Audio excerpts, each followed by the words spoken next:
As the saying goes, you reap what you sow. The development of mobile e-commerce platforms, led by Pinduoduo, has reached a historic crossroads.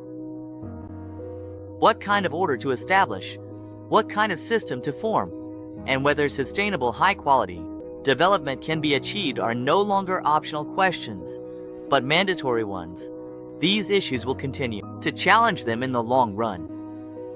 First, the challenge of long-term and short-term interests. Blindly pursuing short-term explosive growth, while neglecting quality and healthy, coordinated industry development and merely enjoying dividends from diminishing returns, will inevitably lead to a backlash against the long-term interests of market and enterprise.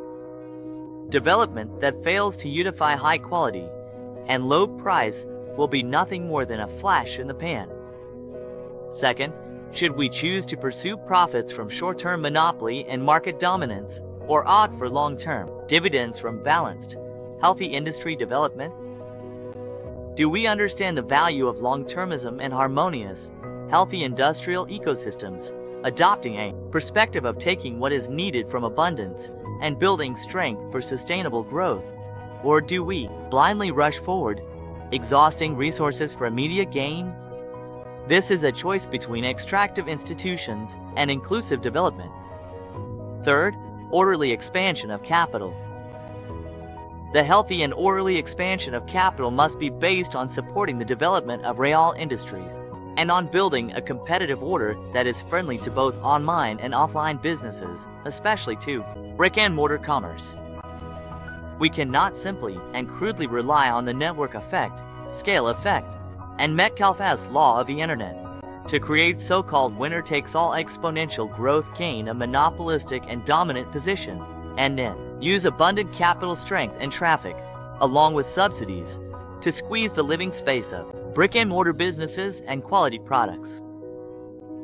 Fourth, the challenge of ensuring the regulated, healthy, and sustainable development of the platform economy.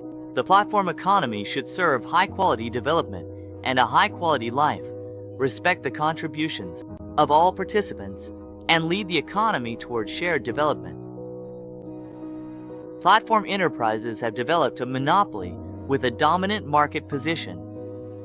If they do not shift from monetizing traffic to creating real value, moving away from relying on user and business model dividends, and instead deeply integrating with the real economy to create value, leveraging their data advantages to achieve leaps in industrial value chain efficiency and maximize consumer welfare, then not only will consumers benefit, but producers will also find it profitable. This approach allows entrepreneurs to succeed, enables brands to achieve lasting popularity, reduces social circulation costs, and realizes shared development.